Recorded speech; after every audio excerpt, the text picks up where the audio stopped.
We've talked about, where things stand, but we don't spend a whole lot of time worrying about that. I mean, we just need to win. The seeding and all that sort of thing takes care of itself if you win. And it's an opportunity for a quad one, road win. So it'd be a big win for us, another feather in the cap. And give us a winning road record in the SEC, which is 4-4 in the league on the road. And so finishing 5-4 in the league on the road would be very good. But we certainly talk about, we've talked about last week, kind of where we are in the hierarchy of things within our conference and nationally, what we need to do to finish things out and to be where we want to be.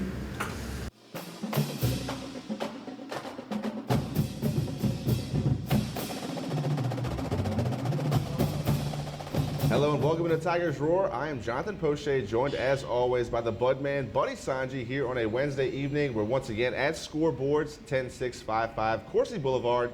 Great food. The seafood is back. Have absolutely great crawfish out here. LSU Hoops in business tonight, so we'll start this air at about 8 o'clock. Probably be well into that game.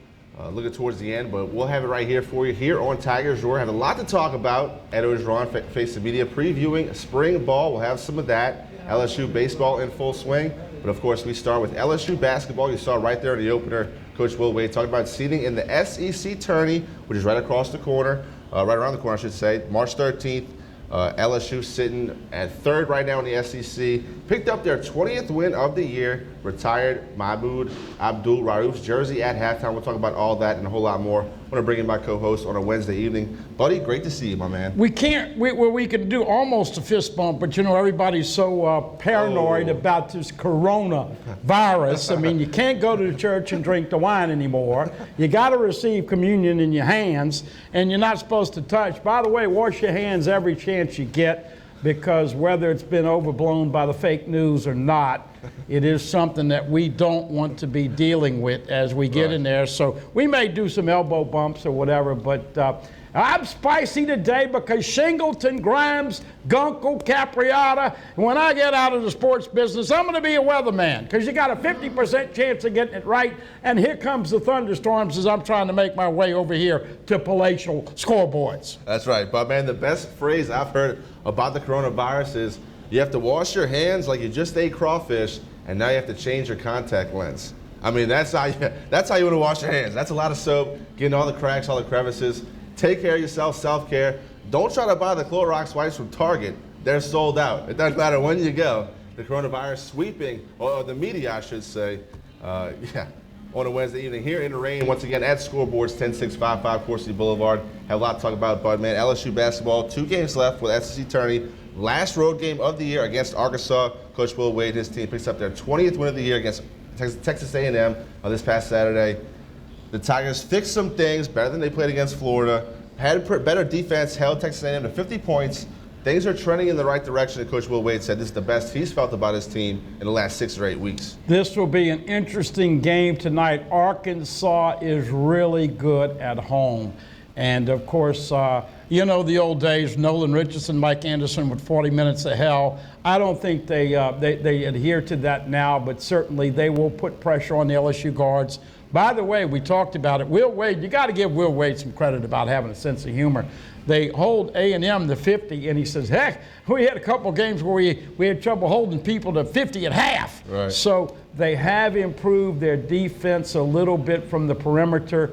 But this will be a big challenge. They are 3.5-point underdogs in that game tonight, and then finish it up hosting Georgia at 1 o'clock. As you alluded to, JP, special ceremony. Hated to see that the game after the stinker where they played really poor against Florida on the road, got beat by 15, came back, 11 a.m. game. I thought the festivities would be shortly after 12. That first half was so quick with A&M. Not a lot of turnovers, not a lot of stoppage. They had the ceremony for Mahmoud Abdul-Rauf, and of course played as Chris Jackson and changed his name later, but anybody that ever saw him Still has a record for points averaged as a freshman. Right. Only played a couple years, and that was always one of the holdbacks. LSU's always had this thing about, are you going to put somebody, retired number, put them in the Hall of Fame if they hadn't gotten a degree at LSU, but certainly now with Bob Pettit and all the others, the Pistol, obviously Shaq, Chris, and Mahmoud Abdul-Rauf and Rudy Macklin, you got some specials, but a great ceremony. And I think if LSU can split these last two games, then they will be in the top four, probably a 3 seed. And the importance of that, you get a double bye, and as you said, the old vaunted Friday the 13th. You won't play until Friday the 13th. But I do think, as you alluded to, Will Wade's feeling pretty good about his team, and they got a chance to get their legs back under them. As you know, with that schedule, they were running on empty. Yeah, didn't have a lot of depth on a bench. I'm going to switch over to the Diamond. LSU baseball had a tough weekend out in Houston, Texas with the Shriners Classic. Got no hit for the first time in school history against Oklahoma. Made that kid look like Nolan Ryan. Did bounce back against TK Southeastern Lions last night. Got the win 6-3 with Coach Matt Reiser's bunch over in Hammond. They're in a tough year. They gave up 19 runs in one inning against UL Monroe a couple weeks back. And yeah, this was a win that LSU had to get their confidence up at the plate. You can see they were hitting balls square against Oklahoma, but when it doesn't drop, sometimes that can kind of mess with your head.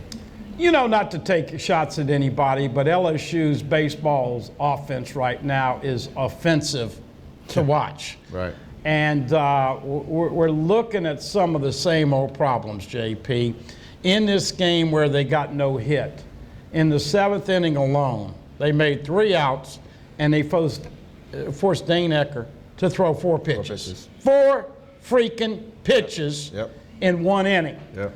So somebody needs their butt chewed about that, whether it's Maneri, whether it's Eddie Smith, whether it's the players, whether it's all of them. Got to be more disciplined at the plate. Got to have a little more of a better eye. I mean, if a guy's throwing a no-hitter, make him work for it. Right. A swing, take a pitch, and then another swing, you out the inning. And so, look, you know, they played Southeastern last night, and they're hitting so bad, I think TK could probably get this lineup out half the time. And I don't know if that's TK in his college days or TK now. Right. But the bottom line is way too many swing for the fences and not enough putting the bat on the ball. What do you learn when you are a kid? If the ball's on the outside, you can't try to pull it. You gotta take it to the opposite field. Try to hit line drives, not home runs. The ball will fly out when you square it up. Still got to do a better job of bunting. And I'll be honest with you, we've been going through this the last couple of weeks, JP. They have not been up to the LSU standards of recruiting with position players. That's right. They should have more talent. And let's just say the heat is starting to get a little hot in the kitchen. Now, Coach Maneri is making $1.125 million. He's got 4 more years after this year, so 4.5 would be a buyout. Nobody's freaking out and saying that's going to come into play. That's right. But we'll have a better idea in 2 or 3 weeks after they get in the SEC play. But, you know, it's almost scary. You had so much fun and so much ecstasy watching the greatest football season in LSU history. Yep. This LSU baseball team can be a little tough to watch, and it's been like a funeral home at the box in some of these games. Do they have time to turn it around? Yes. One more weekend, this weekend against UMass Lowell, which I've never heard of. Right. So they should sweep them, and then they play SEC ball at Ole Miss next weekend. So, but got to do a better job of hitting. On the flip side, man, they've got some incredible pitching right now. ERA under 2.50. Jaden Hill looks like a future star, and I hate to see A.J. Labus. Have you ever heard of this? 2 pitchers actually having no-hitters after 7 innings. I've never heard of it before, never seen it before. Feel bad A.J. Labus lost that game. But we'll know in about 3 weeks if this team is gonna be a little bit better. But got to turn it around offensively for sure. It was a great pitching matchup against Oklahoma. You mentioned Labus. Also, they found their weekend star, the lefty. Brandon Kaminer. Kaminer, yes, sir. He's been reliable. He throws strikes. Of course, you had Fontenot come in and get the save last night. You mentioned the at-bats. To me, it's all about approach at the plate. I mean, you got to have a plan. The plans have not been good for LSU for a number of years. First pitch swing, not waiting for your pitch. I mean, if you ever swing an elevated fastball or a curveball first pitch, you absolutely have to be looking for that pitch, or you take it. Yeah. If you're not absolutely looking for one pitch, one spot, you take it first pitch. You live to see another day, especially when you're facing a guy with a no-hitter late in the game. Lay down a bunt. Do something to get your team going offensively. Pitching, as you mentioned, has been really strong. Starting pitchers look good. Jaden Hill was a monster. Of course, he came in Houston, Texas, did an outstanding job in 3 innings. Cabrera went deep in Minute Maid Park. That was pretty cool. Another kid that's been a bright spot, Cade Doty, hit another ball over the bleachers last night in left field. He's been a bright spot. Of course, you moved Mathis up to the leadoff, and that kid could really provide some instant offense early in the game. LSU has to score more runs, but it all starts about that approach in the plate. We'll talk a lot more about LSU baseball here on Tigers Roar. Then, of course, we have Mike Scarborough, Tiger8.com. He'll be talking recruiting, and Ed Ogeron's comments previewing the spring ball. He made a couple outstanding remarks to me. Of course, he talked about the hires he made, bringing on Kevin Falk as running backs coach, but moving guys from the offensive side to the defensive side. Devontae Lee at linebacker, that could be exciting. And Joe Evans, a guy that showed a lot of promise last year as a freshman D lineman, is going to move into center and put pressure on Chasen Hines. Of course, Charles Turner redshirted and will also be there. Dar Rosenthal has disappointed a lot of people. Yep. A guy was expected to be the starting left tackle. He's out of school, left school for personal reasons. They are expecting him to come back in the fall, but that probably is going to be seeing what Miles Brennan and what this team can do effectively on offense, but getting those big uglies, man, you lose Cushenberry. We talked about how important he was. You lose Damian Lewis, who was just a big mammoth guard, and you lose Sadiq Charles at left tackle, who blocks your blind side. So Rosenthal not there. It's going to be a real interesting spring, and we'll start going to spring football practice this Saturday at 11 a.m. We'll give you tidbits on this show every Wednesday. You'll hear from Coach Ed Ogeron right here on Tigers Roar a little bit later on in this show. Get to our first break. We'll come back with a whole lot more. Don't go anywhere. He's Buddy Sanji. I'm Jonathan Poche. This is Tigers Roar.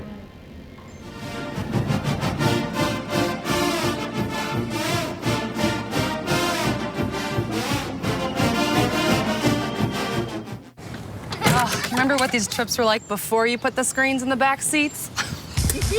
I don't want to think about it. Are we there yet? I'm hungry. Where are we? Go. That game should keep them occupied. Oh, yeah! Dad. Oh, in your face! Don't make me get back there. You don't need a new car to have new technology. Mike's Audio, conveniently located on Airline Highway near the corner of Bluebonnet. Hi, I am Dr. Farrell Frugier Jr., and I am a general dentist at Frugier Family Dentistry. I was born and raised in Baton Rouge, Louisiana. I went to Catholic High School, LSU, and LSU School of Dentistry in New Orleans, where I received my DDS degree in 1986. I always have and will continue to be committed to continuing my education, to invest in technology which makes the diagnosis and delivery of dentistry more thorough, more comfortable, and more aesthetically pleasing. In our practice, we are here to serve the patients. We want to improve their quality of life and to develop relationships with our patients. In dentistry, we have a chance to impact lives on a daily basis, not just by doing dentistry, but by getting to know them and being a part of their life.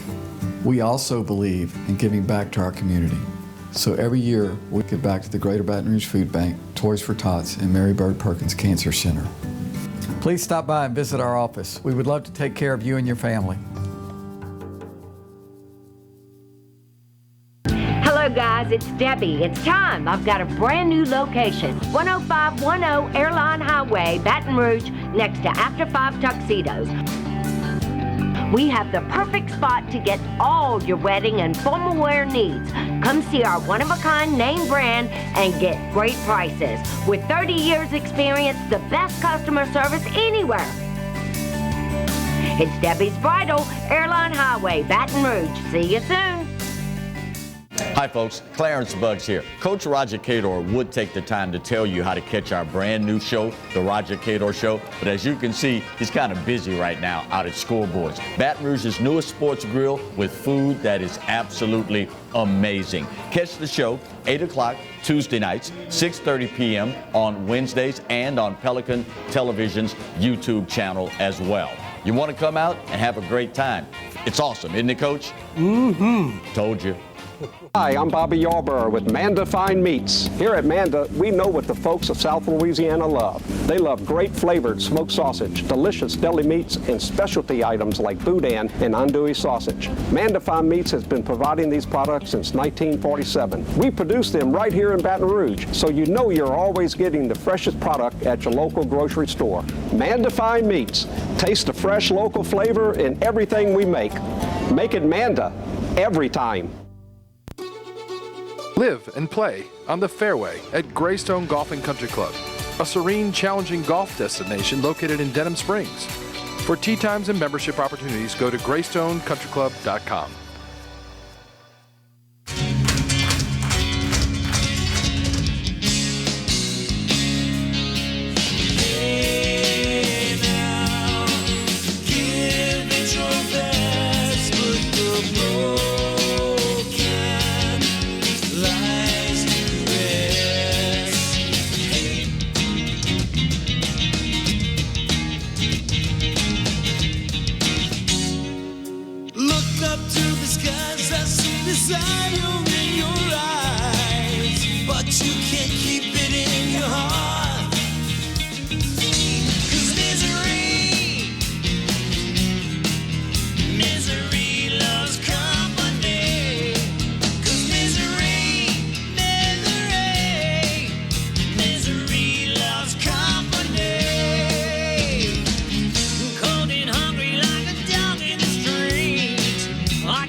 Back in the Tigers Roar, LSU basketball picks up their 20th win of the season under Coach Will Wade against Texas A&M at the PMAC. It was a very special halftime ceremony for Mahmoud Abdul-Rauf, formerly Chris Jackson. Some of his records still stand today. You mentioned the points as a freshman. But do you think that record will ever be broken with all the different kind of schemes that every coach has, play calls, sets they run? What do you think? You know, it's going to be tough. It's interesting. We all know about TV. I'll never forget JP. Chris was a freshman, and they were playing on the road at Florida. And they actually joined the game like 2 minutes into the game. And right as they went to it, they had thrown a lob to Chris, and he slammed it. And, I mean, the guy was like 5'10", 5'11", had all kinds of incredible physical talent. One of the best crossovers. You know, he was Steph Curry before Steph Curry was ever born, but went on the road as a freshman at Florida, scored 53, and LSU beat the Gators. That was a tough place to play. Of course, him and Ricky Blanton, Ebony and Ivory, obviously after 2 years, the Tourette's started to come in, so Dale Brown said, look, it's probably best for you to go. Obviously, Mahmoud Abdul-Rauf had some controversy, didn't want to stand for the national anthem, and was pretty much blackballed by some NBA owners and fans, and really was kind of the guy that stood up like Colin Kaepernick. Right. By the way, Eric Reed and Colin Kaepernick came to watch the first half. But special moments, and for those that went to the Pete Maravich Assembly Center this last weekend, a lot of tears and a lot of emotion, and great to see him and his family out there. Very, very honored to have that hanging in the rafters of 35. You'll never take that away. Right. I mean, that'll hang forever. Of course, there was also a basketball game played. LSU picks up their 20th win of the season. We have some highlights right now. We'll show you and continue to talk. Buddy Skylar Mays once again played outstanding. 24 points, 8 rebounds, 3 assists, and 2 steals. He's been a great leader for Tigers all season. You know, he didn't have a great first half, but he really turned it on in the second half. Of course, we know that Javonte Smart hit a bunch of shots early on. As you see, A&M making some shots from the outside. Listen, it's a lot of progress when you only give up 50. Emmett Williams is coming off the bench now. They're going to start Marlon Taylor again tonight. Emmett Williams is a guy that likes to watch. There you see Marlon Taylor with the drive and the little dump off. There you see Skylar again, once again burying a three. So what do you think? You like Emmett coming off the bench after he sees a little bit of the first 3, 4, 5 minutes? I do. The lineup seems to have more energy when he comes off the bench. Of course, LSU won the rebounding again this past weekend, 35-33. That's a big part of their game. They like points in the paint. They like to go to the foul line. LSU did what had to be done. And you mentioned holding the Aggies at 50 points. It's easy to win basketball games and hold the opposing team at 50 points. Yeah, no doubt about it. And, you know, look, the big thing here that you got to take, of course, this will be interesting. Only turned it over 4 times. And, of course, there you see the two-handed dunk by the aforementioned Emmett Williams. But only turned it over 4 times, and you held Texas A&M to 50 points. I would imagine, and, you know, Arkansas is going to host LSU here in a few minutes. You'll watch it on the SEC Network. Then you'll watch the Southern show with Overtime and Roman Banks, and you'll watch us on the replay. I'm going to say something like Arkansas will be in the 70s, low 70s tonight. So maybe 75. If LSU gets to 75 and they play defense the way they did this past weekend, got a chance to win this game. But they are 3.5-point underdogs tonight in Arkansas. At the halftime ceremony, they did have a message from Shaq to the former Chris Jackson. We'll let you guys hear that right here on Tigers Roar. Congratulations on your jerseys and hanging up. You are no doubt the greatest player to ever play at LSU. I learned a lot from you. I appreciate you playing with me. I appreciate you showing me how to be great. This is your moment, brother. Love you and talk to you soon. Assalamu alaikum.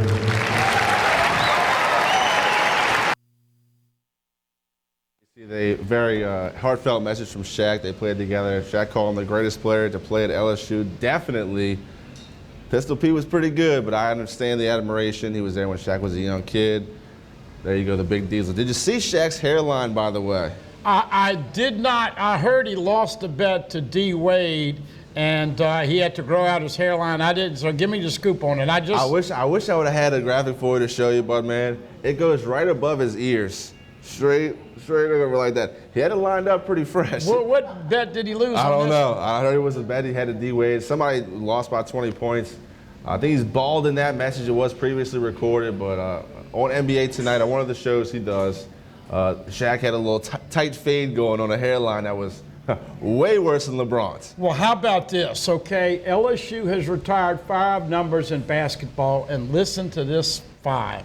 Shaquille O'Neal as your starting center, Bob Pettit and Rudy Macklin as your forwards, and Chris Jackson, a.k.a. Mahmoud Abdul-Rauf, and Pistol Pete Maravich as your guards. All those numbers are retired. Right. That 5 would compete against everybody. And oh, by the way, when they did the top 50 greatest of all times, I don't know how many years ago it was, but LSU had 3 in that top 50. So, you know, there's some tradition. It is a little sad that basketball is a sandwich sport in between football and baseball. And it's hard. I get excuses from people. I like to watch the games, but 11 o'clock on a Saturday morning, then it might be 7 o'clock. This next weekend it's 1 o'clock. Just wish there was more of a home court advantage. And they are going to change up some press seating and some other seating. But I think Scott Woodward, the AD at LSU, has got to figure out a way to bring back the Pete Maravich Assembly Center to simulate a little bit closer to being the Death Dome. I want you to grade Coach Will Wade's overall performance so far this year. The team sits at 29, 11-5 in the SEC, right up there towards the top, 2 games out of the SEC tournament. He said it dealt with a lot of injuries, lost a lot of talent to the NBA last season. So what would you give Will Wade right now as a grade? You could do half grades, B-, B+, so have you. Well, I'll give Joe Oliva an F to start off with on what he did to this recruiting class because of how he handled the problems last year. Great point. That being said, I'm going to give Coach Wade a B+ this year. I think that he's done a good job. He is an old school coach. He practices them hard, and sometimes they don't have their legs, but he's trying to teach these guys that, you know, You got to be gritty, and you certainly, shot selection has been, let's say, controversial at times, ball movement, spacing at times. But man, when you look up, and granted the league is down now. We know the league is down this year. Yep. But to have 20 wins and 11-5, we predicted 13-5 or 12-6 or 14-4, whatever. But considering everything, I think a solid B+. What do you think? A solid B with potential to move up. It's that A range, maybe A- range, depending on how they do in the SEC tournament. But they don't want to go to the NIT. No one around Baton Rouge wants this team to go to the NIT. They want to win the tournament, want to have a good momentum going to March Madness, get a good seed. Hopefully that's 7 or 8 seed. Don't want to be much lower than that because then you take on a really good basketball team early, and it makes your route that much harder. Yeah, solid B with potential to move up. Yeah, you know, you wish you had a deeper bench, and of course, Marlon Taylor's going to come in and start in place of Emmett Williams. Charles Manning, him getting hurt again, that really hurt him a little bit. Yep. Obviously, Andra Hyatt has garnered some minutes and really just hadn't done much. He's a redshirt freshman, and that's why I talked about Oliva. If LSU had a couple of more bigs, look, they're missing 2 shot blockers and 2 rim protectors, and one of the most exciting guys. You gotta give Trey Waters. He was just so much action, had an incredible range, and you miss his ability to make things happen behind the arc as well as in transition. But all that being said, I'm going to go solid B+. Now, that being said, you mentioned NIT, which stands for Not Interested Tournament. That's right. I definitely think they will be in. Yeah. And, you know, 7 plays a 10 and 8 plays a 9. So Right. I think you're right in that parameter, 7, 8, or 9. We have a lot more here on Tigers Roar. We come back, we'll talk baseball. Coach Paul Mainieri and those LSU Tigers taking on the Southeastern Lions last night in the Alspach Stadium. Don't go anywhere. He's Buddy Sanji. I'm Jonathan Poche, and you're watching Tigers Roar.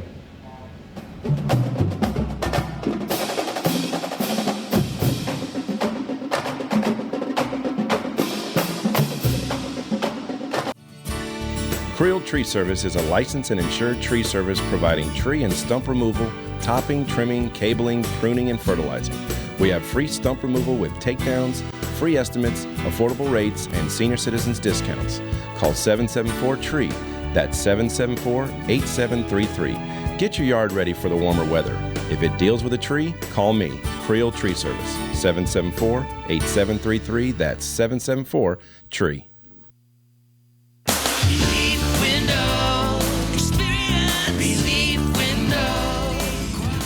When my wife and I started Relief Windows, what we were trying to do, what our goal was to give a quality job to a homeowner. Everybody's scared of contractors. We wanted to change the mold of what that is. Not showing up on time, not answering the phone, somebody running with your money. The reason why you should pick Relief Windows to do your renovation of your home, windows, doors, hardy plank, or siding, is because of the experience, quality service of our company. Service is everything we have. It's the foundation of our company. We're going to show up on time. We're going to do the job right. Over 60% of our customers is customer referral. We're a local company here in Baton Rouge, built in Baton Rouge, staying in Baton Rouge. Okay. The job's not done until you're happy and we're happy. It's built the old-fashioned way, with a handshake. Here at Relief Windows is honored to be official window, door, and siding company of LSU Athletics, from one winning team to another.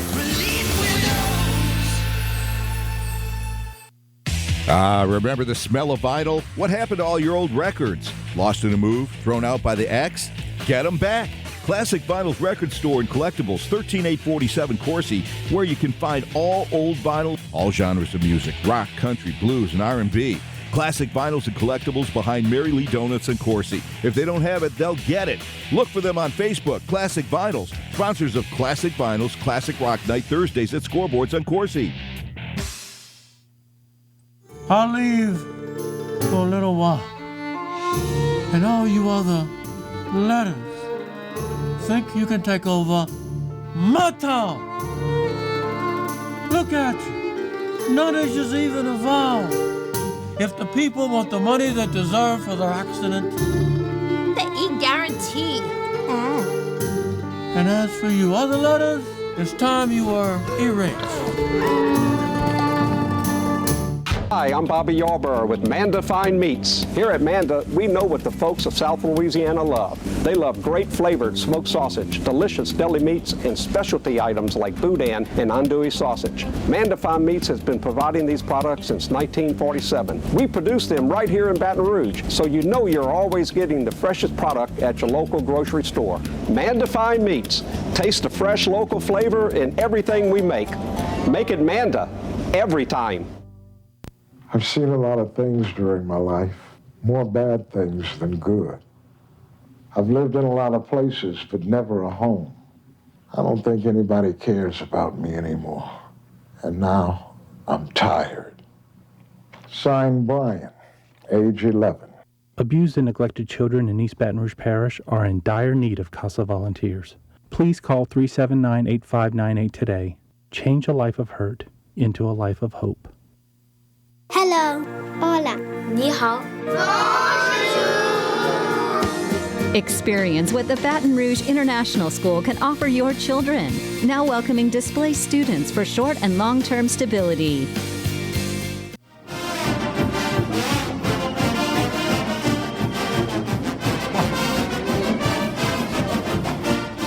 Welcome back to Tigers Roar. LSU baseball 8-5 just came off a weekend out in Houston, Minute Maid Park, the Shriners Classic. Took on Texas, Baylor, and Oklahoma. Of course, they were back home last night to take on Matt Reiser's Southeastern Lions, formerly Tommy Chrysan's Southeastern Lions. Did you know TK pitched for Southeastern? Not only did he pitch at Southeastern, he swears that he struck out Paul Maneri. I've heard that story. And so I've only heard that 369 times, but hey, congrats, DK. Look, here's the crazy thing about baseball, and it's the crazy thing about when you're watching it. LSU's playing Texas. They're down 3-2. Cabrera hits it over the right field fence, and they go up 4-3, and Jaden Hill comes in, strikes out the side the first inning, and then has 2 more strikeouts, goes 3 perfect innings. They win 4-3. Yep. So you're thinking, oh, man, the hat trick over Texas. Yep. Beat them in football. Close game. Close game, and the defense was hurt. But we know about that game. Right. Beat them in basketball by 2, and then beat them 4-3. And so the T-Sippers at Texas, hey, you don't like LSU. Well, sorry, Texas. What about Cabrera? Yeah, you gotta love that. Okay. So then you're steamrolling along. The Saturday game is late because the first game is late. And lo and behold, it starts at 4:05, and man, I'm sitting there going, man, this baseball team's turning around. They're looking good. Landon Marceau is throwing bullets and BBs, and they're up 4-0, JP.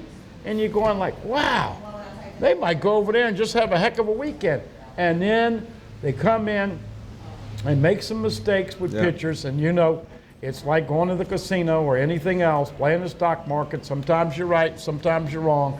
Made the wrong decisions, come up, give up 4 home runs, and lose to Baylor 6-4. So they say, all right, well, you got to beat Oklahoma to salvage 2 out of 3. But to get no hit and to show the lack of discipline at the plate. So I hope, and we talked about it with the basketball team, hope that they had a players-only meeting and aired all the differences. But I hope somebody chewed on somebody's rear end. Yeah. And, I had Ben McDonald on the show today, and he was talking about the fact that Maneri and all the hitting people, now it seems strange that they're just starting to do this, but they're making them now drive the ball and go where the pitch is thrown and not try to pull everything, not try to hit everything over the park, have a little more discipline. So let's hope for JP, I've been following LSU baseball and in the media. This is year 33 for me. I don't think I ever remember them 7-5. Of course, they're 8-5 now but 230 or 235 is a batting average. Right. They're last in the conference in batting average. They're last in the conference in runs, but they're third in ERA and opponent's batting average. So there's some good things. But from an offensive standpoint, if they don't kick that up a notch, bam, then Emerald's not going to be feeding this baseball team too many pizzas because they got a long way to go offensively. But let's all take the patience pills and see. And, of course, Coach Maneri and his staff got to do a better job of making the right choices. And, experienced guys aren't hitting, so you're playing 4 freshmen right now. Yep. But in your 14th year, do you think you should be playing 4 freshmen? That tells me that something's going a little haywire. I don't think they have as much talent as they used to, position players. We'll see how that all plays out, but they're going to win a lot of games with that pitching. Oh, the pitching has been fantastic. Buddy, this team lost so much leadership off of last year's team. Talk about a Zach Watson and Antoine Duplantis. I mean, LSU hits leader in the history of LSU. I mean, the most hits. You lose that off your team, he goes to the pros. Then you got a Zach Hess, your leader in the bullpen. It's tough. It's tough to replace that. If they did have a players' own meeting, who would be leading that meeting? I mean, I know Cabrera's going to have a say. He's a leader on the team. But outside of maybe Cabrera, Cole Henry, Eric Walker. Saul Garza's got to step up. Yeah, I agree. They finally gave Milazzo a night off. He's been a pleasant surprise as a true a freshman for Zachary. Of course, Cranford's had to play shortstop because Hal Hughes still can't hit over the Mendoza line. Mo Hampton did get injured over the weekend, so they're sitting him down and trying to get him back healthy. Bianco has started. Now, he got a big hit last night, so those guys. Now, I do like Hayden Travinsky, this big guy, and last Wednesday, we showed his first dinger, hadn't hit another one. As you mentioned, Doty hit his second last night, so let's hope they can kick it up a notch with the bats and get a little momentum, go and play at Ole Miss. They'll be in every game because of their pitching. I think their pitching's really good, but look, you're not going to beat that many teams in the SEC if you hit 230, 240. Now, we talked about the plate approach for this LSU Tiger team. I don't like anyone's approach, really, 1 through 9, except for Drew Bianco. That kid gets his pitch, something he can drive, and when he sees it, he doesn't miss it often. You saw that in the big double last night. His dad's a coach. I mean, he brings a lot of experience with him to the team. I don't know how much development he's done at LSU. This guy's always been a pretty good hitter. LSU needs to do, in my opinion, something else at the plate. If it's go get another hitting coach, Eddie Smith. I know it's only been a small sample size, and baseball is a sport where everything pretty much, the numbers will round out in the end. But this has not been good thus far. Did you blame Les Miles for the offense or Cam Cameron? Les Miles. I'll only blame Les Paul Miles. Maneri. Yeah. He's been the hitting guy. He's the one with the philosophy. Look, I looked up at the interview and read all that stuff and went back and listened to Eddie. You know what he talked about? Walks and manufacturing runs, station to station, and hitting line drives and not trying to. All the things he talked about, they're not doing it. Right. Now, here's the catch-22. You mentioned Bianco, Drew Bianco. He hit 5 dingers in fall baseball. And I tell Knucklehead and Chris Giat and all these consummate LSU Birdman and all these other great LSU baseball fans, I don't care what they do in November and December and January and even in February. In March, you just want to get a little bit of confidence and get your lineup solidified for SEC play. But really, you hear it all the time, wait till next year, but let's see after 2 or 3 weeks. But Bianco was hot early. Let's hope that he can find the confidence. You know the analogy. When you're hitting well, it looks like a beach ball, and when you're not getting any hits and you can't see it well, it looks like a marble. And LSU was also in action last night at the box against Southeastern Lions. We have some highlights we'll show you from that game. We'll ask the guys in the truck to roll that as we speak over them right now. It started off well. Here's Drew Bianco, as I mentioned, on a 3-1 count. Inside fastball, drills it down the line, and he's on his horse. It was misplayed in the left field by the Lions right here. He did reach third. It was a double considered an error on the left fielder reaching third base. But, I mean, what a way to get going early. LSU takes an early lead. And really, that's where they need to be playing. With that great pitching, they need to get some runs. I like the slide. You know, they were talking about this over the weekend. Daniel Cabrera hit a double and inexplicably did not slide head first. And, of course, they had to replay.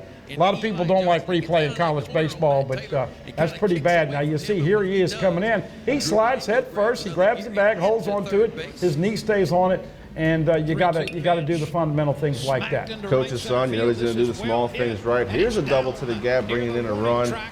Good to get offense early for the Tigers. They see Giacomo, excuse me. Giovanni Giacomo. And look, he was cold, and he had 3 hits in one game. One thing the guy can do, he can play center field, and he can run. He can definitely but you run. want to get his confidence at the plate established. That's why we talked about the struggles for the Southeastern Lions thus far, so far this season. 3 runs last night against LSU. They had their midweek starter in Kaminer in. That's a lefty that throws a lot of strikes. So the Southeastern Lions are having the same troubles the LSU offense is having. They're just not scoring enough runs.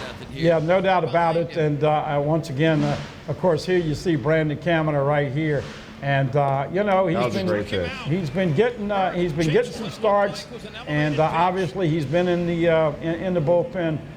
Look, Devin Fontenot is really good. Devin Fontenot finished this game out, but man, I tell you what, Jaden Hill to me looks as talented as anybody on that team. Yeah, he's a major league arm for sure. I've been asked a few times, do I think that Jaden Hill should eventually become a starter? Maybe if a guy goes down, but having him first out the bullpen is such a great weapon.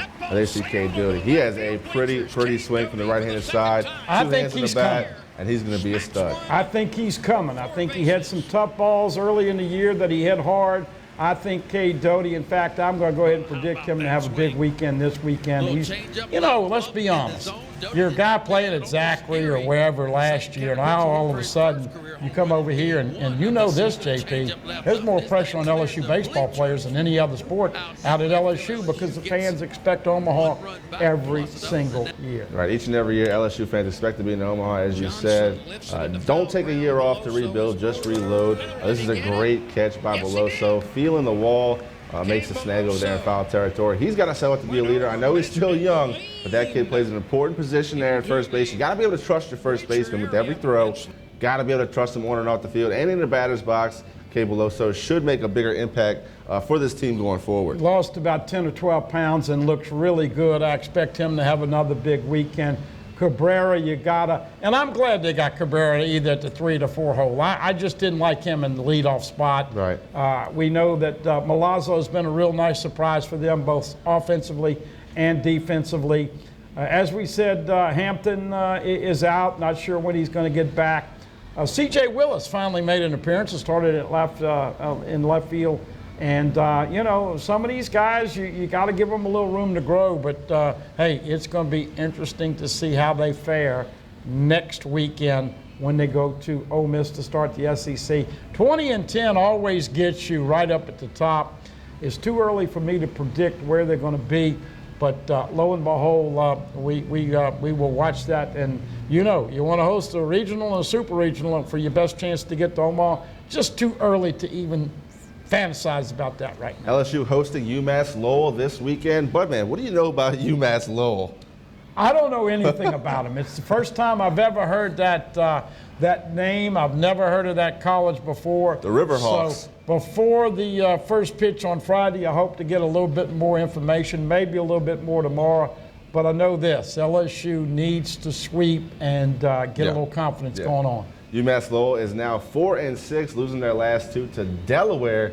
They come to Baton Rouge, take on Pulmonary. And the LSU Tigers this weekend, don't want to miss it. You have a lot more here on Tigers Roar. We'll switch gears to a little football. Coach Ed Orgeron did talk to the press about previewing the spring football and position players and position changes for some players and a whole lot more. Don't go anywhere. And don't forget, we're here at Scoreboards 10655 Coursey Boulevard, patiently awaiting the tip-off from LSU and Arkansas out in Fayetteville as we tape here about 6 o'clock on a Wednesday. This show will be airing 8 p.m. Every Wednesday, and a bunch of replays there on the Pelican. Don't forget, check us out on YouTube, youtube.com/Pelican Broadcasting for everything we do here at the Pelican. It's a great way to keep up with everything we do. And if you miss it live, just go ahead and tune in to YouTube. Easy to do, on demand. Check us out. Once again, Buddy Sanji, Jonathan Poche, and you're watching Tigers Roar.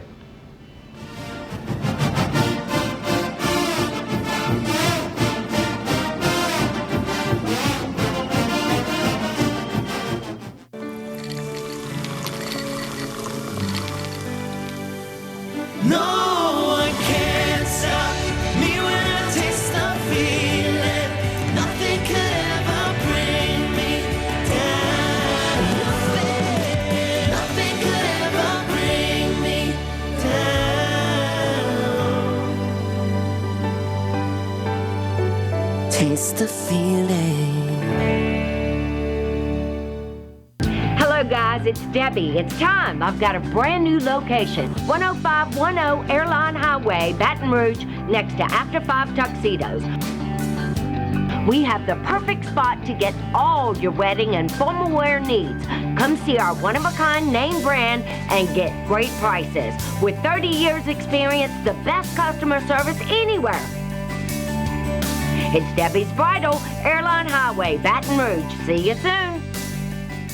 Hi folks, Clarence Buggs here. Coach Roger Cador would take the time to tell you how to catch our brand new show, The Roger Cador Show, but as you can see, he's kind of busy right now out at scoreboards. Baton Rouge's newest sports grill with food that is absolutely amazing. Catch the show 8 o'clock Tuesday nights, 6:30 p.m. on Wednesdays and on Pelican Television's YouTube channel as well. You want to come out and have a great time. It's awesome, isn't it, Coach? Mm-hmm. Told you.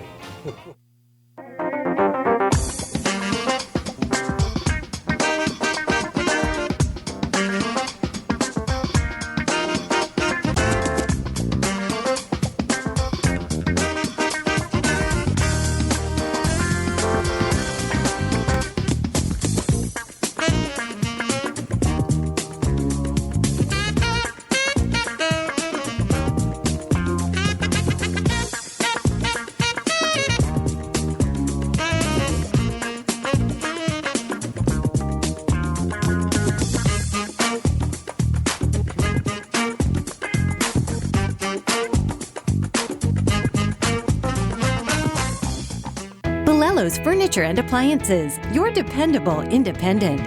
Depend on us for service, for selection, for price. Get huge Whirlpool savings. Shop now and save on Whirlpool appliances throughout the store.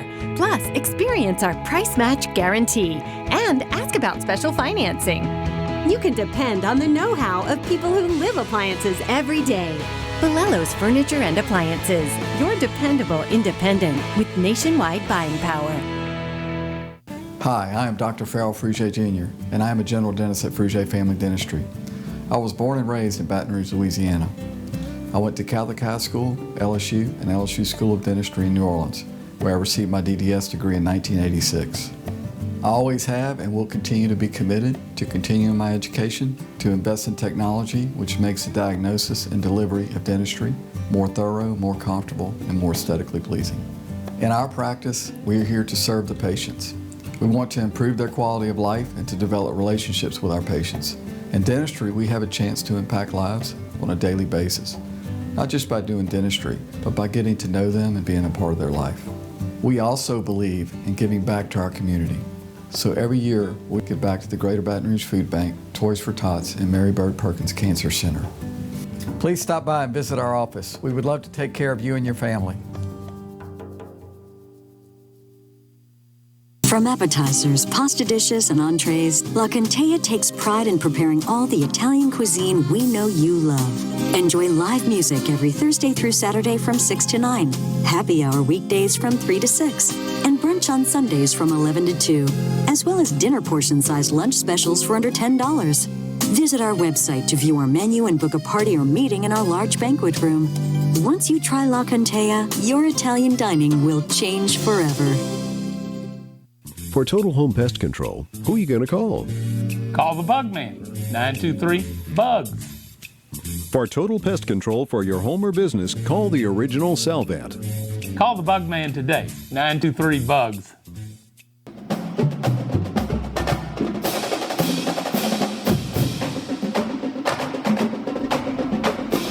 Welcome to Tigers Roar, buddy. Not sure if you knew or not, so I'm just going to say it. LSU had a pretty good year last year for football season. They went 15-0 and won the national championship.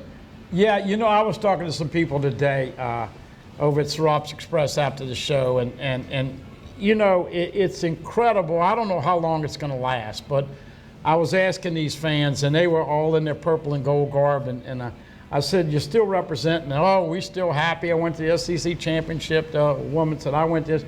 But that's something that people will cherish and remember and you know, just savor for a long, long time. So now, here it is, the year after. That's right. And you got some coaching changes. Mm-hmm. Joe Brady got a big deal with the pros. Tommy Robinson got a gig at Texas A&M. And of course, we know Kevin Falk has replaced Tommy Robinson. We know that Linehan has replaced, obviously, Joe Brady. And we know that Dave Aranda got the head coaching position at Baylor. And so Bo Pelini comes in. So 3 new coaches. And the one thing I hope fans are going to do here this year is, and I'm asking people this, don't compare Miles Brennan this year to Joe Brady last year. If you're going to be fair, Joe Burrow. If you're going to be fair, compare Miles Brennan to Joe Burrow's first year. Yeah. But offensive line, they won the Joe Moore Award, Delpit, Chase, and all that. Now, you still got Chase and Marshall and all those receivers, 3 great running backs, but you got to retool on the front line, Cushenberry, Sadiq Charles, all those guys. So right now, it's a reload situation.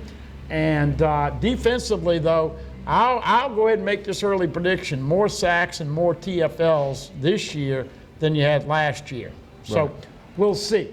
Texas, week 2, and at Florida, week 5 or 6, going to give us a good litmus test on how special or average this team will be. Coach Ed Orgeron spoke with the media today previewing spring ball. We'll let you guys hear from the coach right here on Tigers Roar. Here is head coach Ed Orgeron.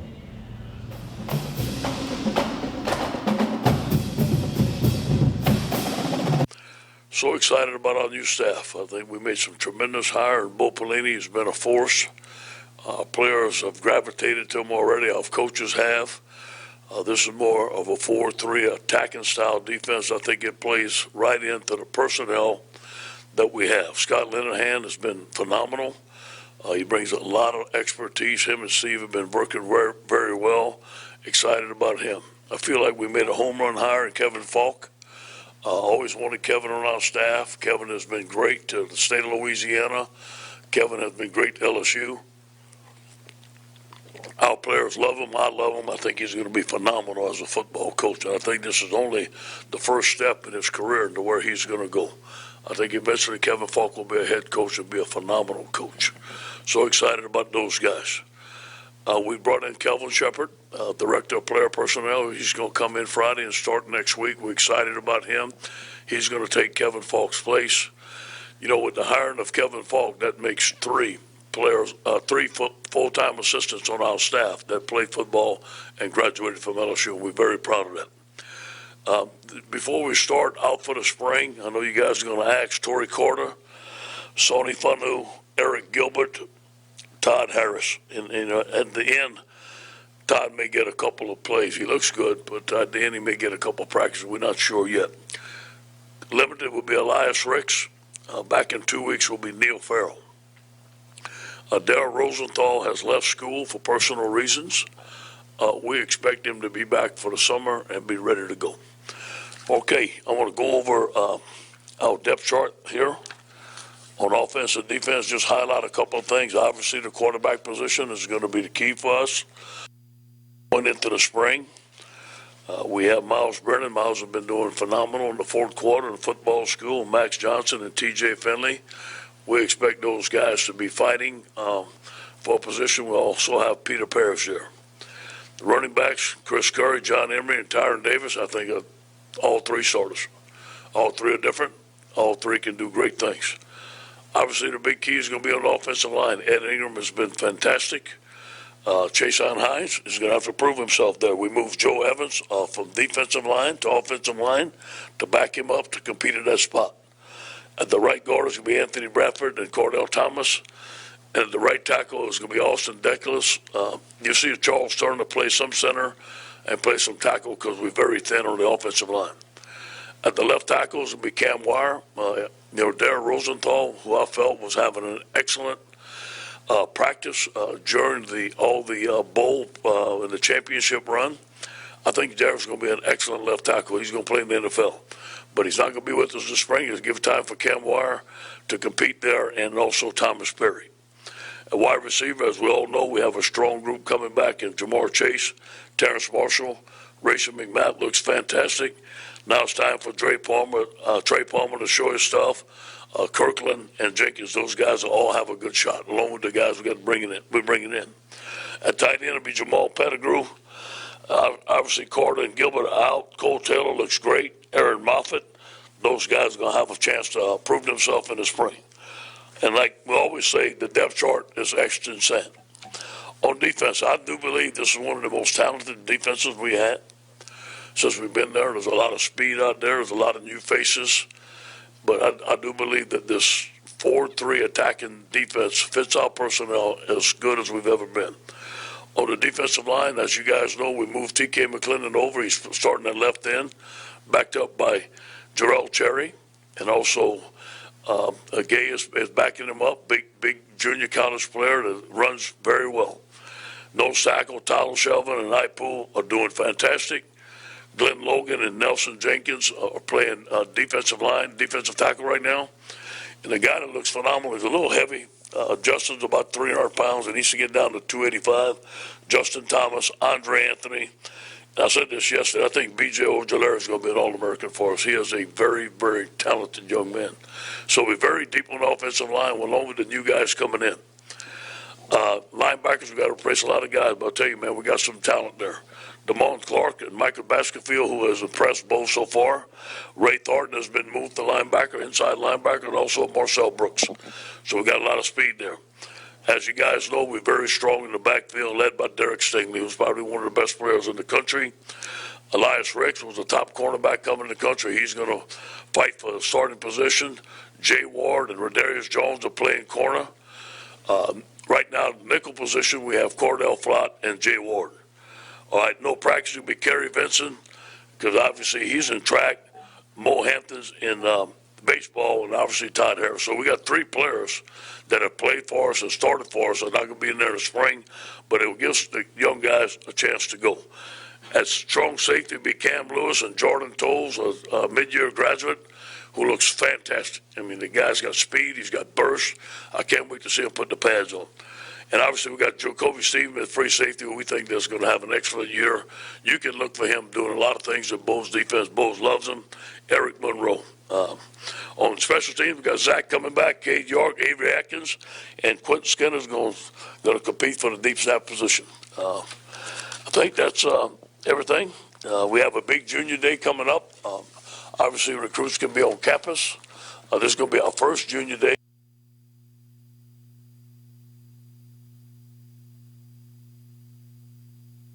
Available. We still have 3 scholarships left for graduate transfers. We're talking to guys. We've identified some guys, and we haven't made a decision on some, but I can expect those guys to be on official visit soon. Any questions?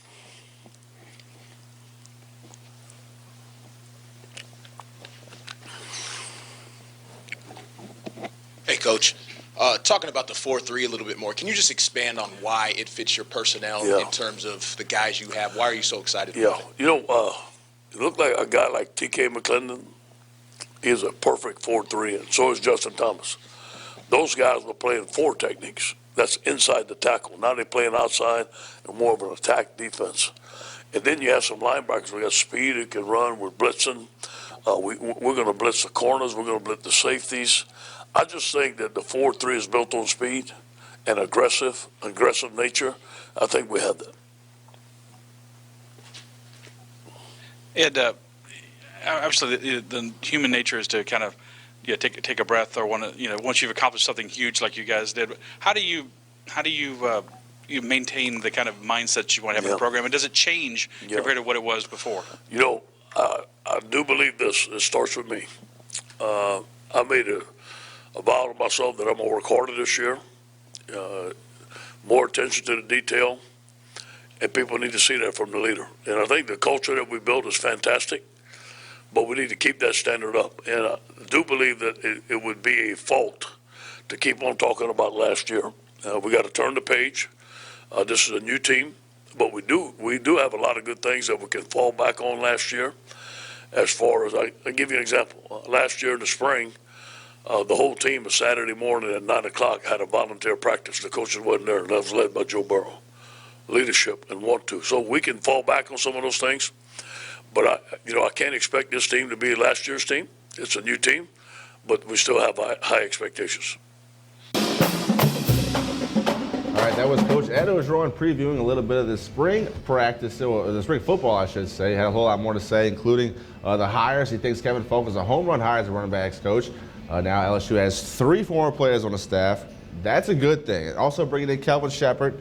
That can only do wonders for recruiting when you have players that used to play there, their experience, the way they made it to the next level. I mean, Kevin Falk, enough Super Bowl rings to fill up a fist. Yeah. It's good recruiting. It's easy recruiting. Yeah, he's going to do a great job on the field as well as recruiting. Joseph Evans, once again, a freshman D tackle, being moved to center. Devonta Lee, I know Mike will talk about this in the segment. We're getting ready to visit with Mike Scarborough in about 5 minutes. He wanted him to switch last year to defense because he was a dynamite safety. He's grown a little bit in the 225, 230 range, so he's moved to linebacker. Marcel Brooks is going to be at linebacker. So you've got some tweaking in some positions, and really that's what spring is for, to try and make experiments and see what's going to happen. And as you know, they talked to Burrow a lot, and Burrow had a lot of input about what plays he liked and what plays they were great with. You know, Chase and Marshall and all those great receivers.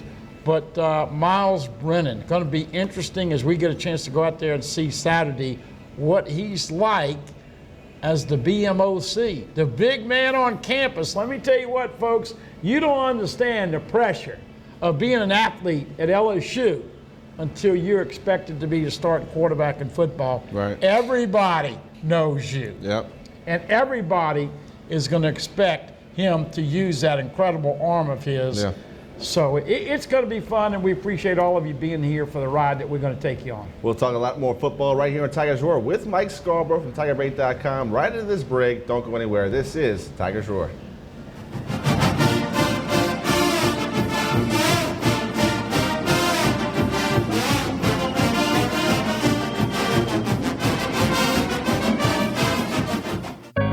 We've been fighting the war on drugs for a long time. We answer the phone 24/7, 365 days a year. On a busy night, we answer hundreds of calls. This war on drugs needs our intervention. Since 2014, Addiction Hope and Helpline has helped people struggling with drugs and alcohol. When the phone rings, we help people when they need it the most. When we get a caller into treatment, it feels right. It feels good. It's a blessing. If you're struggling, drinking, using, and need to get clean, don't suffer alone in silence. Call Addiction Hope and Helpline. Our people understand, and many are also in recovery. Call for support and strength. You can call for someone who can't or isn't willing. It's an act of love. Together we can help you beat this thing and erase addiction from your vocabulary once and for all. Call 800-383-8177, 800-383-8177. Super E, we have a new client to sign. You need to fly out to meet them right away. I'm on it. Up, anyway. Okay, who closed these windows? Live and play on the fairway at Greystone Golf and Country Club, a serene, challenging golf destination located in Denham Springs. For tee times and membership opportunities, go to GreystoneCountryClub.com. From appetizers, pasta dishes, and entrees, La Contea takes pride in preparing all the Italian cuisine we know you love. Enjoy live music every Thursday through Saturday from 6 to 9, happy hour weekdays from 3 to 6, and brunch on Sundays from 11 to 2, as well as dinner portion-sized lunch specials for under $10. Visit our website to view our menu and book a party or meeting in our large banquet room. Once you try La Contea, your Italian dining will change forever. For Total Home Pest Control, who are you going to call? Call the Bug Man, 923-BUGS. For total pest control for your home or business, call the original Salvat. Call the Bug Man today, 923-BUGS.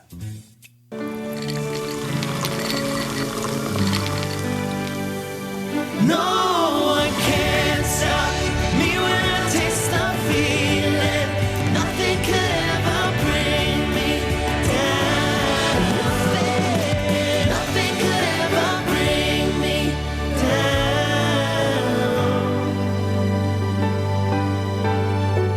Taste the feeling. They said I could find you here. Why are you fishing? Our company's got to ship out 2 full color brochures and 20 color copies. You're killing me. It's done. Designed, printed, packaged, and shipped. How? You just got to know the right people. Baker Printing, the printing people. How come you get to fish in this private lake? Like I said, you just got to know the right people. You can know the right people too. Hi, I'm Bobby Yarborough with Manda Fine Meats. Here at Manda, we know what the folks of South Louisiana love. They love great flavored smoked sausage, delicious deli meats, and specialty items like boudin and andouille sausage. Manda Fine Meats has been providing these products since 1947. We produce them right here in Baton Rouge, so you know you're always getting the freshest product at your local grocery store. Manda Fine Meats. Taste the fresh local flavor in everything we make. Make it Manda every time. Hello. Hola. 你好. Experience what the Baton Rouge International School can offer your children. Now welcoming displaced students for short and long-term stability.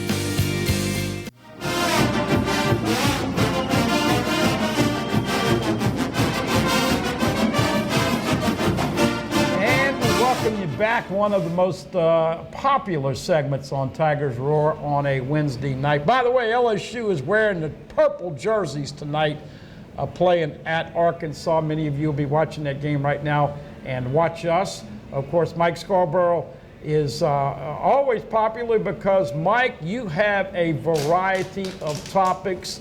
Obviously, spring football starts on Saturday. Coach O with the presser today.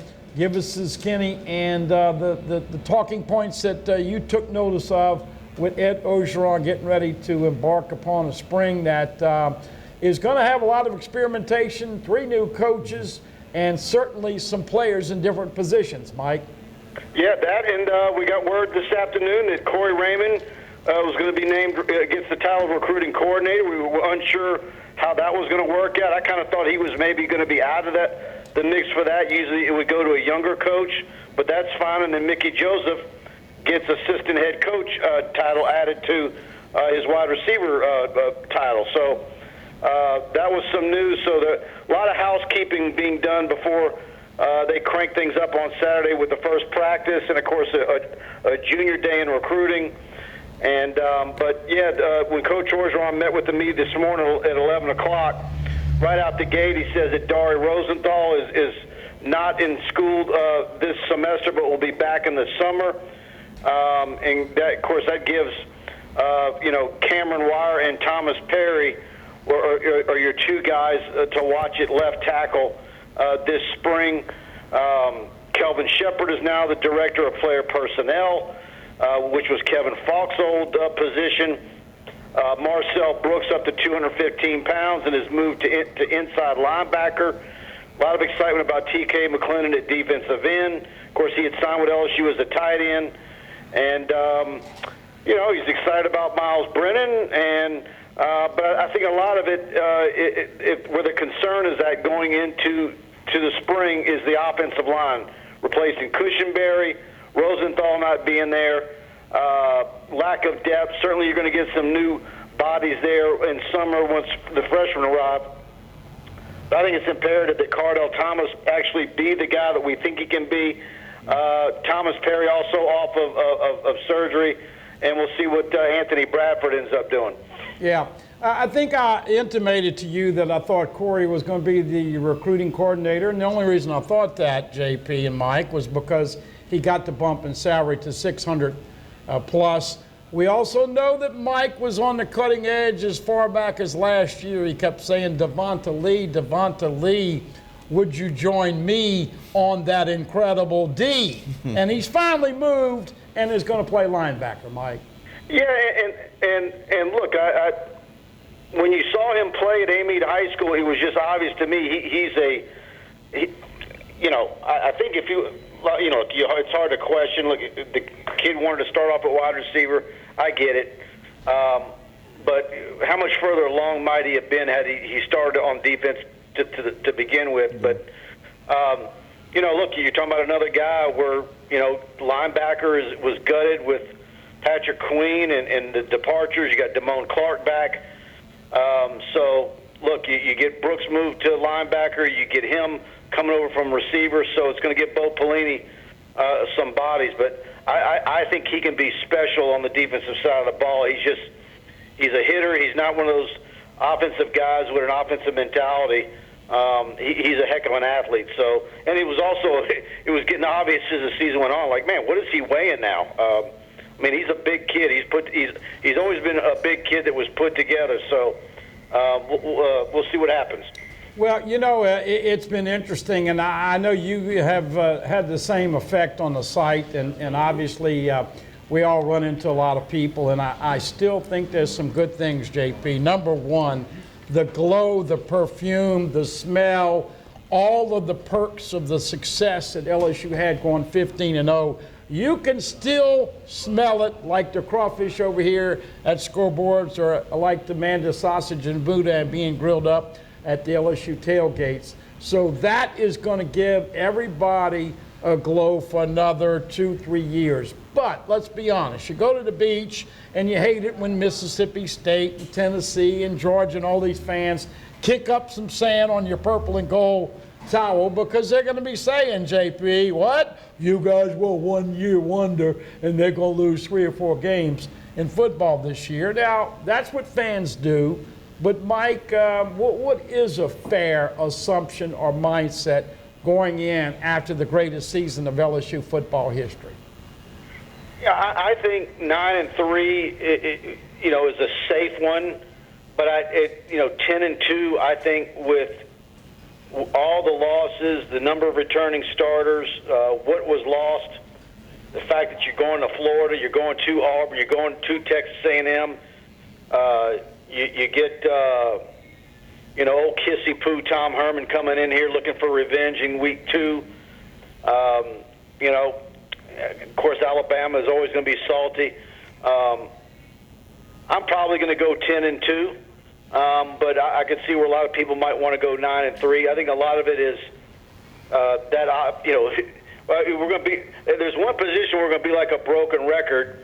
And which is we were ripping on the offensive line all this time, at this exact time last year and throughout the summer. They ended up being the best unit in college football at the end of the year. So maybe we should do it again this year and see if it turns out that way again. But losing Cushenberry and Sadiq Charles and so forth, that's going to be a tall order. Yeah, they have to stay healthy. Yeah, it's not just finding a center and that vital,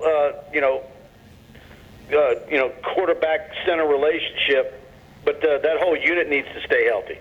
Yeah, Damian Lewis, a big guard that had a great year, also gone, and JP, we talked about it. Now, there was one game where Cushenberry, I don't remember if it was a wet ball or just whatever, but he had about 3 bad snaps in one game, and they were kind of soft, and everything else after that was pretty good. So to replace Cush and to replace Burrow and to replace Clyde Edwards-Helaire just on offense. But the great thing about it, Mike, is that you don't rebuild, you reload. And so now, is it going to be Chasen Hines or Joseph Evans? Is it going to be Miles Brennan or Johnson or some of the other kids in there? And it's going to be fun to see how this thing plays out. The other thing, JP, Scott Linehan and Steve Ensminger's average age is about 57 or 58.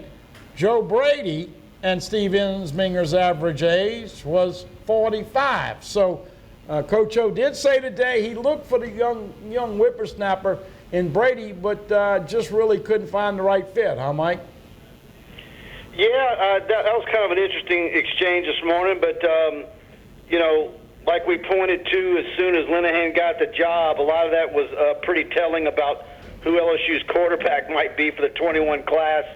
And Garrett Nussmeier, and of course his father Doug played at Idaho and was coached by Linehan for 2 years. He was his offensive coordinator. Together in 18 on the Dallas Cowboys staff. Family ties. Both are Idaho quarterbacks. Linehan in the early 80s. So, the offense was going to be different regardless. The playbook's the same. The plays are the same. But how do you tailor it to Miles Brennan's strengths? Right.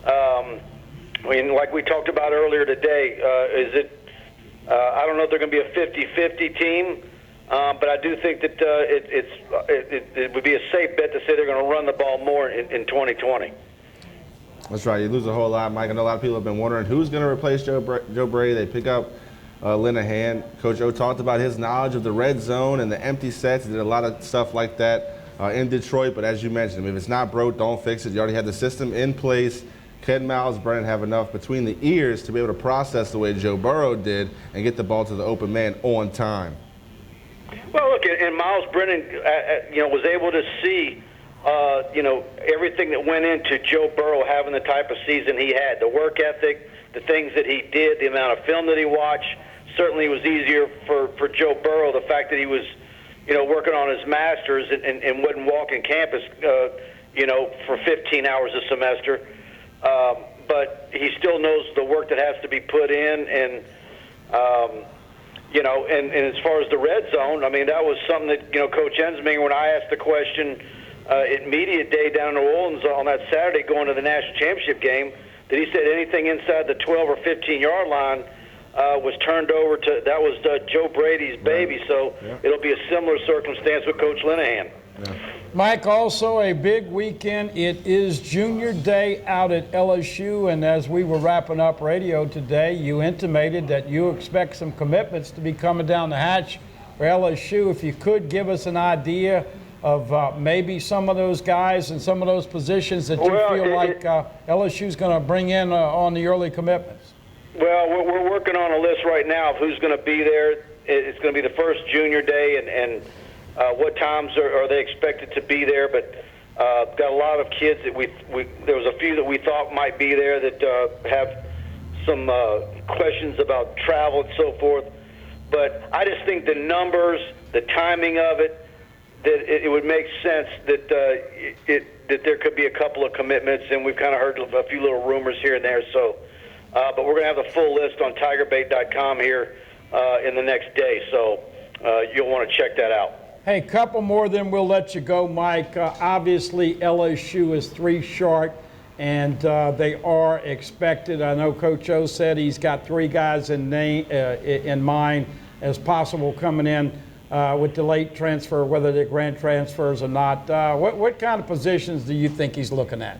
Yeah, I mean, if you could get a left tackle, it certainly wouldn't hurt. And I know Coach O lamented the fact about maybe not as much depth at the offensive line as they normally thought, which is one of the reasons why Joe Evans was moved over to center. Well, the first 2 positions, you would say center or linebacker. But, is this a deal where you go in a spring and all of a sudden they look at what they've got and they're saying, you can actually, they end up liking what they have, and Devonta Lee takes off, and Brooks takes off, and but I would think center, maybe a left tackle, but you can have a wish list all you want, and then what's actually in the transfer portal for you to choose from, and is it actually somebody who can actually play in the SEC? That's a whole different animal. It's not like that whole thing's littered with SEC caliber football players. All right, I didn't get the number from you, but how many quarterbacks do you think they take in this class? And, one other thing, JP, that's kind of hard to ascertain at this point is what's the landscape of college football going to be like if they change this rule where you have free agency and everybody can make one get-out-of-jail pass for free and say, hey, I'm starting at Indiana, but Alabama wants me. I'm starting at Kent State, but LSU needs me. That could always come into play, and I think that would be a factor probably in 2021. So it's kind of hard to show exactly what this roster of 85 is going to look like because there's still a lot of fluid situations in play right now, Mike. Yeah, I don't like that idea at all. I understand they're trying to make it, cut some things off at the pass. But it really starts making college football look even, particularly at the elite level, even more of like a minor league of the NFL. And look, it would benefit the LSUs of the world, Alabama, and so forth.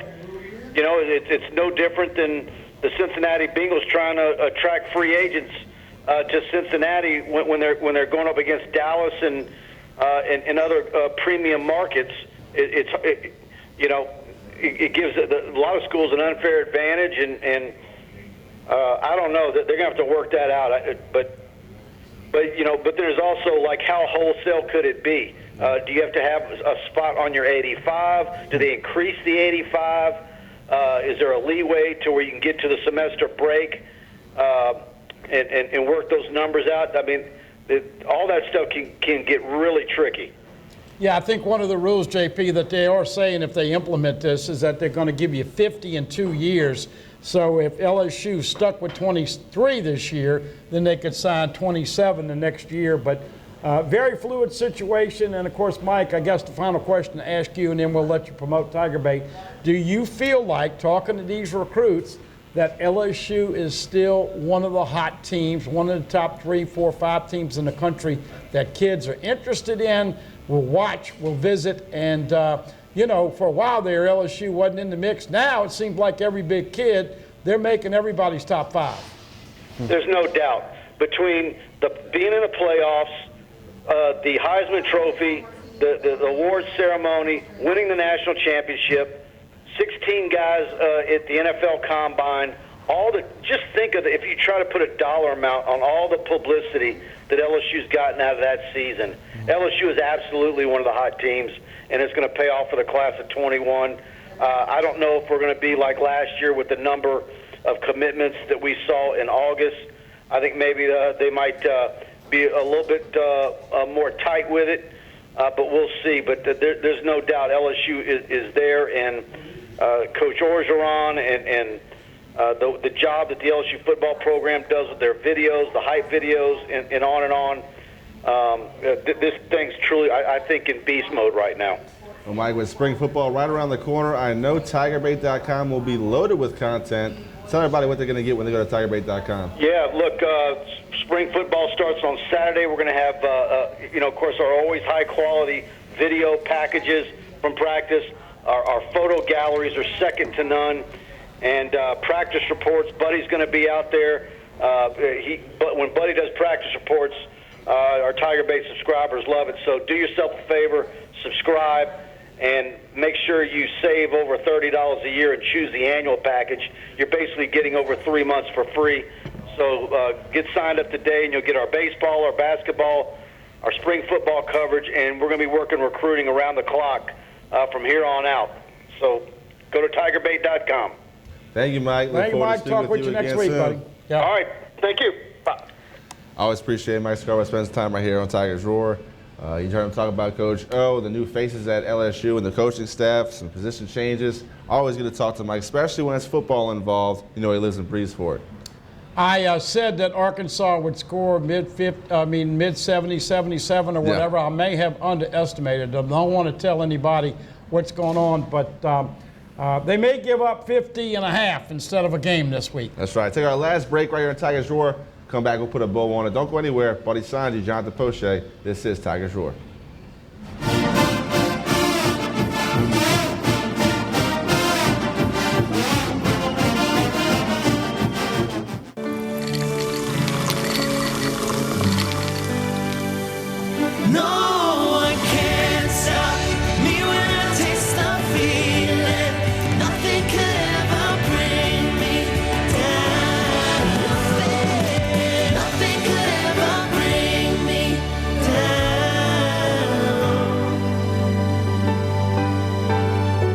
Taste the feeling. Okay, great, thanks. Whoa! Did you just get this installed? Yep, I got my Bluetooth contacts, playlist, boom. Hey, let's call my wife. No. Oh, come on, I just want to see how it works. Okay. Call Miss Know-It-All. Calling Miss Know-It-All. Dude, it streams music, too. Oh, yeah. Not cool.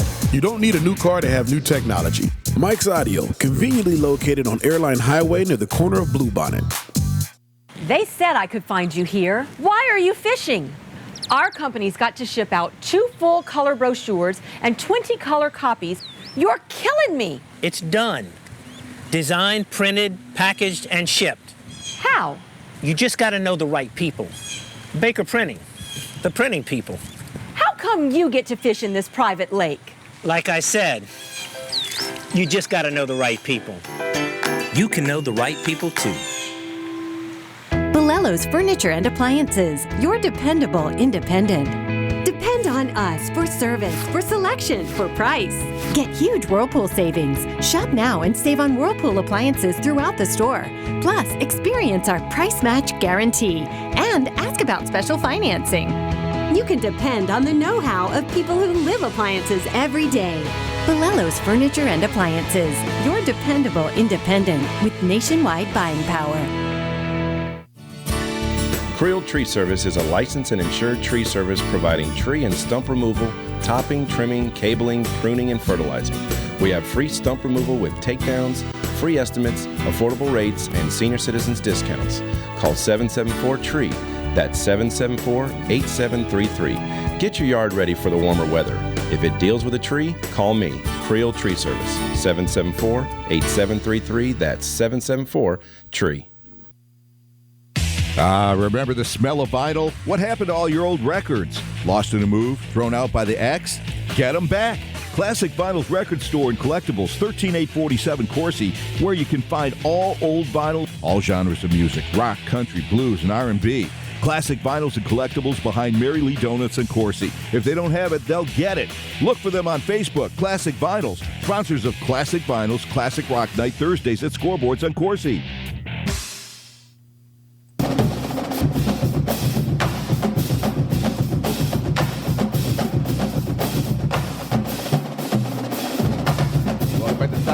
Here from the last segment, we'll talk a little LSU beach volleyball, #1 for the first time in program history.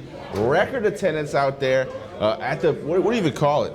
The beach pit? I don't even know what to call it. All I can tell you is that it was an incredible atmosphere. LSU has twice defeated UCLA, which is really the standard that everybody talks about. Congratulations to Russell and the Lady Tigers. They are #1. Softball still in the top 5. Gymnastics right around 5. Look, if you just get this baseball team and basketball team and postseason going on, you got a good ones. And once again, a shout out to Roman Banks and the folks over at Southern.